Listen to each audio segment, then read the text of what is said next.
Dear learners, অনেক প্রতিকার পর চলে এলো তোমাদের MS Excel zero to hero কোর্সের দ্বিতীয় মডিউল। আগের মডিউল যারা দেখোনি তারা এক ক্লিকে দেখে আসো পূর্বের মডিউল। কোর্স ইন্ট্রোডাকশন ভিডিওতে বলেছিলাম মডিউল 2-এ আমরা শিখব ডেটা এন্ট্রি, ফরম্যাটিং বেসিক্স আর কন্ডিশনাল ফরম্যাটিং। তাহলে চলো শুরু করা যাক। প্রথমে আমরা শিখব ডেটা এন্ট্রি। ডেটা এন্ট্রি শেখার আগে আমাদের জানতে হবে ডেটা কি। দেখো, ডেটা হলো যে কোনো প্রকার তথ্য বা উপাত্ত। হতে পারে সেটা টেক্সট, সংখ্যা, তারিখ, হতে পারে সেটা কোনো ছবি, ভিডিও বা তোমার মোবাইলে ডাউনলোড করা কোনো গান। এইসবগুলোই এক একটা কোনো না কোনো ডেটা। এই ডেটাবেসগুলোর সাথেই আমাদের বসবাস। এই ডেটাগুলোই আমাদের মনের অজান্তে আমরা তৈরি করি, ব্যবহার করি, আবার মুছেও দিই। এসব ডেটাকে কিভাবে আমরা এক্সেলে ব্যবহার করতে পারি সেটাই দেখাবো ক্লাসের ডেটা এন্ট্রি অংশে। একটু মনে করে দেখো, মডিউলে বলেছিলাম এক্সেলের এই ছোট ছোট ঘরকে বলা হয় সেল, যেখানেই মূলত আমাদের ডেটা এন্ট্রি করতে হয়। আগেই বলে রাখি, নিচের সেলে যাওয়ার জন্য প্রতিবার কিবোর্ড থেকে ইন্টার প্রেস করতে হয়, আবার উপর দিকে যাওয়ার জন্য শিফট প্লাস ইন্টার, বাম পাশ থেকে ডান পাশে যাওয়ার জন্য কিবোর্ড থেকে ট্যাব বাটন, আর ডান পাশ থেকে বাম পাশে যাওয়ার জন্য shift plus tab. So data entry করার জন্য টেক্সট ইনপুট করি। এখানে মনে করো কিছু নাম দিই, নেম। এখানে আমি দিচ্ছি, মনে করো আমার নাম লিখি দুর্জয়। তারপর এখানে লিখছি সুলতান আহমেদ, তারপর লিখি অনন্ত,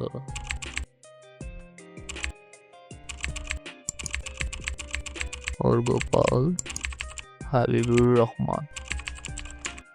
আচ্ছা, এই ছিল আমার সিম্পল ডেটা এন্ট্রি। এখন আমি কিছু নাম্বার ইনপুট দেবো। নাম্বার আমি চাইছিলাম যে পাশের দিকে, কিন্তু পাশের দিকে কিন্তু আমি অলরেডি টেক্সট দিয়ে দিয়েছি, তো টেক্সটটা সরাইতে হবে এই দিক দিয়ে। কীভাবে সরাবো? জাস্ট এভাবে পুরোটা সিলেক্ট করবো। সিলেক্ট করে যে কোনো একটা সাইডে ধরে এই সাইডে নিয়ে নিলাম। তো এখানে দেখো খালি হয়ে গেছে। এখন এখানে আমরা ওদের মনে করো রোল নাম্বার দিলাম, রোল নাম্বার। এখন এদের এক একটা রুল দিব, যেমন মনে করো 1, 2, 3, 4, 5। এখন এখানে তো 5টা বলে আমি দিয়ে দিলাম, কিন্তু এখানে যদি মনে করো 1000টা থাকতো, তাহলে কি আমি এরকম 1, 2, 3, 4, 5, 6 এরকম কি 1000টা দেওয়া সম্ভব ছিল? অবশ্যই সম্ভব ছিল না। তাই আমাদের এখন অটোফিলের কাজটা দেখতে হবে। অটোফিলের কাজটা একদম ইজি। অটোফিলটা করার জন্য এখানে লিখলাম 1, এরপরে লিখলাম 2, তারপর জাস্ট 2টা সিলেক্ট করব। 2টা সিলেক্ট করে জাস্ট টান দিলেই দেখো সিম্পল অটোফিল হয়ে গেল। তো আমি আবার পুরোটা সিলেক্ট করে আরও যদি নিচে যাই, আমার আরও হয়ে যাবে। তো আমার এইগুলোর দরকার নেই, তাই এগুলো দিলাম না। এটা ছিল সিম্পল অটোফিলের কাজ। অটোফিলের কাজ আরো অনেকভাবে করা যায়। তুমি এখানে 2ও লেখা লাগবে না, এখানে এই যে 1, আগে 1টা লাগবে, তারপর এখানে টান দিবা, তাহলে কি সবগুলা আমরা স্বাভাবিকভাবে জানি 1 হয়ে যাবে। কিন্তু এখানে যে দেখছো এখানে একটা চিহ্ন আছে, সেই চিহ্নটাতে ক্লিক দিলাম। ক্লিক দেওয়ার পর কপি সেলস অবস্থায় আছে, তাই সবগুলো কপি হয়েছে। যদি ফিল সিরিজ দাও তাহলে দেখবা সবগুলো খুব সুন্দরভাবে অটোফিল হয়ে যায়। আবার যদি তুমি চাও না আমি ফিল সিরিজ চাই না, আমি কপি সেলস চাই, তাহলে সবগুলো আবার 1 হয়ে যাবে। কিন্তু আমি ফিল সিরিজ চাই, তাই আমি অটোফিলটা দিলাম। এই হয়ে গেল আমার অটোফিলের কাজ। এখন আমি দেখাবো ফ্ল্যাশ ফিল। ফ্ল্যাশ ফিলটা হলো সিম্পল। যেমন মনে করো এখানে আমি যে অনেকগুলো নাম লিখলাম, এখন এখানে আমি আরেকটা করি, ফার্স্ট নেম, এখানে লাস্ট নেম। এখানে যে ফুল নেম আছে, এই ফুল নেম থেকে আমি এখন চাচ্ছি ফার্স্ট নেম যেটা এটা এখানে বসবে, আর লাস্ট নেম যেটা এটা ওইখানে বসবে। স্বভাবতই আমার ফার্স্ট নেম কি আমাদেরকে বলে দিতে হবে ওইখানে। দুর্যোগ বসাচ্ছি, আর লাস্ট নেম কোনটা? লাস্ট নেম হচ্ছে দাস, তাই দাস বসাচ্ছি। এখন জাস্ট কন্ট্রোল+ই দিলেই দেখো আমার ফার্স্ট নেম কিন্তু প্রত্যেকটা বসে গেছে। আর দাসের এখানে সিলেক্ট করে কন্ট্রোল+ই দাও, তো দেখো সবগুলো কিন্তু লাস্ট নেম বসে গেছে। কিন্তু আমরা যদি স্বাভাবিকভাবে করতাম তাহলে অনেক সময় লাগতো আলাদা আলাদা করতে। এটি হচ্ছে ফ্ল্যাশ ফিল। তাহলে এইটাই ছিল সিম্পল ডেটা এন্ট্রি। এখন এই ডেটাগুলোকে সুন্দর করে সাজানোর জন্য আমাদের যা যা করতে হবে সেটাই হলো ফরম্যাটিং। ফরম্যাটিং এর বেসিক জানার আগে যে জায়গা থেকে আমরা ফরম্যাটিং টুলস ব্যবহার করব, অর্থাৎ আমাদের জানতে হবে সেই রিবন সম্পর্কে। উপরের যেটা পুরো জায়গা দখল করে আছে এটাকেই বলে রিবন। এই রিবন তৈরি হয় অনেকগুলো ট্যাবের সংমিশ্রণে, যেমন file tab, home tab, insert tab সহ মোট 9টি ট্যাব। সেই ট্যাবগুলোর ভিতরের সব টুলকে আবার বিভিন্ন অংশে ভাগ করা হয়েছে। সেই ভাগ করা এক একটা অংশকে বলা হয় এক একটা সেকশন। যেমন হোম ট্যাবের কথা ধরলে দেখা যায় clipboard section, font section, alignment section, number section সহ আরো অনেক। তো এই পুরো একটা রিবন তুমি চাইলে তোমার কাজের সুবিধার্থে সরিয়ে রাখতে পারো, আবার প্রয়োজন অনুসারে সব সময়ের জন্য পিন করেও রাখতে পারো। আমার এখানে যেহেতু পিন করা আছে, আমি আনপিন করে দেখাচ্ছি। আনপিন করার জন্য রিবনের যে কোনো অংশে গিয়ে রাইট ক্লিক দিয়ে কোলাপস দ্য রিবনে ক্লিক দাও। আবার পিন করতে চাইলে উপরের যে কোনো ট্যাবে রাইট ক্লিক দিয়ে কোলাপস দ্য রিবন বাটনে ক্লিক করে পাশে থাকা টিকমার্ক তুলে দাও। তো ফোন চেঞ্জ করি। ফোন চেঞ্জ করার জন্য আমি যেটার ফোন চেঞ্জ করবো, মনে করো ওই উপরের জায়গাগুলোর ফোন চেঞ্জ করবো। তো প্রথমে আমি সিলেক্ট করলাম, সিলেক্ট করে যেখানে একটা ফন্ট, যেখানে এখানে ক্যালিব্রিটা আছে সিলেক্ট করা, আরেকটা চাচ্ছি ফন্ট, তাই অন্য একটা ফন্ট দিই, যেমন এটা দিলাম এরিয়াল ব্ল্যাক। এভাবে আমরা ফন্ট চেঞ্জ করি। আরেকটা যদি বলি সাইজ আমরা চেঞ্জ করি, যেমন এটা কিন্তু অনেক বড় লাগছে, তো এটা সাইজটা চেঞ্জ করতে আমরা দুইভাবে চেঞ্জ করতে পারি। একটা হচ্ছে পুরোটা সিলেক্ট করলাম, সিলেক্ট করে এখানে দেখছো সাইজ এরকম ডিক্রিজ করে চেঞ্জ করতে পারি, আর নাহলে আমরা ম্যানুয়ালি চেঞ্জ করতে পারি। যেমন এখানের মধ্যেও বলে দিতে পারি কতটুকু হবে সাইজ। উপরে যে হেডবার আছে সেটার কালারটা চেঞ্জ করতে চাই, তো কালারটা চেঞ্জ করতে চাইলে কি করব, এই দেখো এখানে ফন্ট কালার নামে একটা অপশন আছে, সেখানে একটা ক্লিক দেবো। ক্লিক দিয়ে আমার পছন্দ মতো একটা কালার আমি এটা সিলেক্ট করতে পারবো। এই দেখো সিলেক্ট করছি, আমি দিলাম সাদা। ব্যাকগ্রাউন্ড চেঞ্জ করার জন্য এখানে এই যে বাকেটস নামে অপশনটা, ফিল কালার, এই ফিল কালারে দিব, তারপর আমি ব্ল্যাক দিলাম। এই যে সিম্পল। তারপর আমি দেখাবো সেল সাইজটা কিভাবে বড় ছোট করতে। সেল সাইজ বড় ছোট করতে হলে যদি কলামের দিকে আমি বড় ছোট করি, তাহলে এখানে যাব, এখানে গিয়ে সিলেক্ট করব।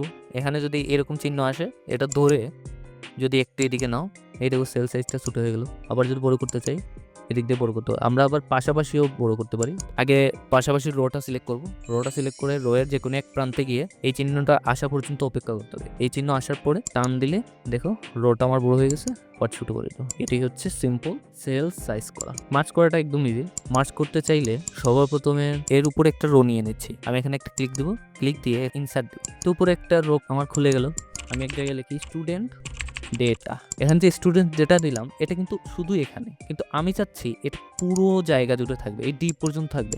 তাহলে এটা কিন্তু এক একটা কিন্তু সিঙ্গেল সেল, এই যে পুরো 4টা সেলকে একটা সেল করার জন্য আমাদের যে পদ্ধতি অবলম্বন করতে হয় সেটাকে হচ্ছে মার্জ সেল করার জন্য 4টা সেল সিলেক্ট করতে হবে। তারপর এখানে মার্জিন সেন্টার যেটা, সেখানে একটা ক্লিক দেবো, সেখানে একটা ক্লিক দিয়ে দেখো আমাদের 4টা সেল একটা হয়ে গেছে, সেটাই হচ্ছে মার্জ সেল। আমরা আবার আনমার্জ করতে চাইলে এখানে আবার মার্জিন সেন্টারে ক্লিক দেবো, দিলে এই যে আবার আমাদের আনমার্জ হয়ে গেছে, সেটা আবার মার্জ করবো। এই যে একদম সিম্পল। তারপর হলো টেক্সট লাইন। টেক্সট লাইনটা কি আমি বুঝাচ্ছি, যেমন এখানে প্রত্যেকটা সেলে প্রত্যেকটা টেক্সট কিন্তু বাম দিকে আছে, আমি যদি মাঝখানে নিতে চাই টেক্সট লাইন কি করতে হবে, সেন্টার করতে হবে। এখানে দেখো টেক্সট লাইন 3টা, সো তুমি left line, centre line, right line.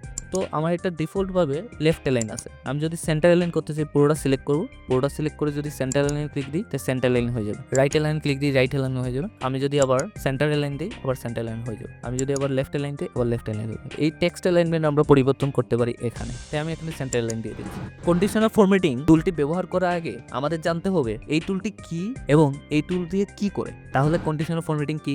Conditional formatting হলো এমএস এক্সেল এর এমন এক ফিচার যা নির্দিষ্ট শর্ত পূর্ণ হলে ডেটা ফরম্যাট যেমন রং, ফন্ট স্টাইল বা সেল ব্যাকগ্রাউন্ড পরিবর্তন করে। কন্ডিশনাল ফরম্যাটিং টুলটি ব্যবহার করার জন্য আমাদের এক্সেলকে কিছু কন্ডিশন বা শর্ত দিতে হয়। যেমন ধরো গুরুত্বপূর্ণ তথ্যকে হাইলাইট কর। টেক্সট হাইলাইট করার জন্য আমি এখানে মনে করি এখানে কোনো রেজাল্ট আছে, রেজাল্ট দেওয়ার পর একজন একটা রেজাল্ট দিই, যেমন এখানে দেই কেউ পাস করছে কেউ ফেল করছে দিই। আচ্ছা এখানে আমি দিই ফেল, এখানে দিই পাস, এটা দিই পাস, এটা দিই ফেল, এটা দিই ফেল। এখানে চাচ্ছি যারা যারা ফিল করেছে তাদের টেক্সটটা লাল করতে। প্রথমে কন্ট্রোল দিয়ে সিলেক্ট করলাম, তারপর কন্ডিশনাল ফরম্যাটিং গেলাম, তারপর এখানে রুলসে গিয়ে আমরা দিব টেক্সটেড কন্টেন্টস। সেখানে আমি বলে দিলাম যারা যারা ফিল হবে তাদের টেক্সট লাল হয়ে যাবে। এই জন্য কিন্তু অলরেডি এখানে লাল দেখাচ্ছে, কিন্তু আমি আমার নিজের মতো চাই। নিজের মতো চাওয়ার জন্য কি করব, এই দেখো এখানে কাস্টম ফরম্যাট, সেখানে একটা ক্লিক দিলাম।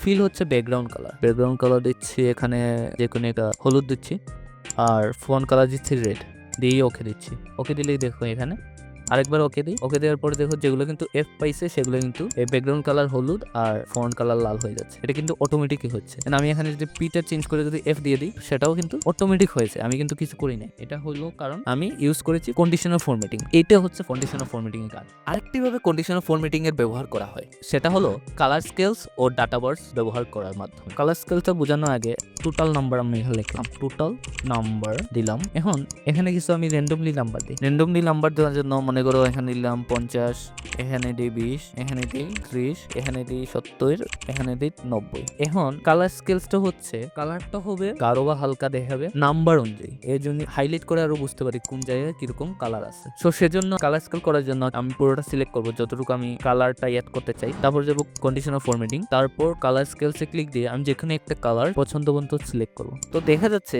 এখানে সবচেয়ে বেশি যে কালারটা সেটা আসছে 90 আর লাল আছে 20। এটা হওয়ার কারণ এখানে লোয়েস্ট ভ্যালু আর হাইয়েস্ট ভ্যালু সিলেক্ট করা আছে। তো আমি চাইলে এটা পরিবর্তন করতে পারি। কন্ডিশনাল ফরম্যাটিং এ যাই, কালার স্কেলসে যাই, তারপর মোর রুলসে ক্লিক দিলে এখানে লোয়েস্ট ভ্যালুতে একটা কালার দেওয়া আছে, হাইয়েস্ট ভ্যালুতে একটা কালার দেওয়া আছে। আমি লোয়েস্ট ভ্যালুতে লাল দিয়ে দেবো, যে সবচেয়ে কম যে পাবে তার লাল আসবে, আর সবচেয়ে বেশি যে পাবে তার কালারটা হবে মনে করো সবুজ, ওকে দিয়ে দিলাম। এখন দেখো সবচেয়ে বেশি যে পাইছে তার হয়ে গেছে 90, আর সবচেয়ে কম যে পাইছে তার হচ্ছে 20। একটু পরিবর্তন করে দেখি কাজ করে কিনা। তো আমি এখানে এটা ছিল 90, এটাকে করে দেই 5, তাহলে দেখো এটাকে 5 করে দেবো, এটা সবচেয়ে বেশি কম, তাই এটা কিন্তু সবচেয়ে বেশি গাঢ় লাল হয়েছে। এখন 70 যেহেতু বেশি পাইছে, এই 70টাকেও কিন্তু গাঢ় সবুজ করে দিচ্ছে। এটা হচ্ছে কালার স্কেলস এর জাদু। তারপর আছে ডেটাবার্স। ডেটাবার্স দেখানোর জন্য আমি কালার স্কেলসটাকে আপাতত রিমুভ করে দিচ্ছি কন্ট্রোল জেড দিয়ে। ডেটাবার্স হচ্ছে নাম্বার তো আছেই আছে, এই নাম্বারের পাশাপাশি বার্সটাও শো হয়। এই বার্সটা শো করার জন্য আমাদের যেতে হয় কন্ডিশনাল ফরম্যাটিং এ। কন্ডিশনাল ফরম্যাটিং এ গিয়ে এখানে ডাটাবার্সে যেতে হয়। ডাটাবার্সে গিয়ে আমাদের পছন্দ মতো বার্স আমরা দিতে পারি। তো দেখো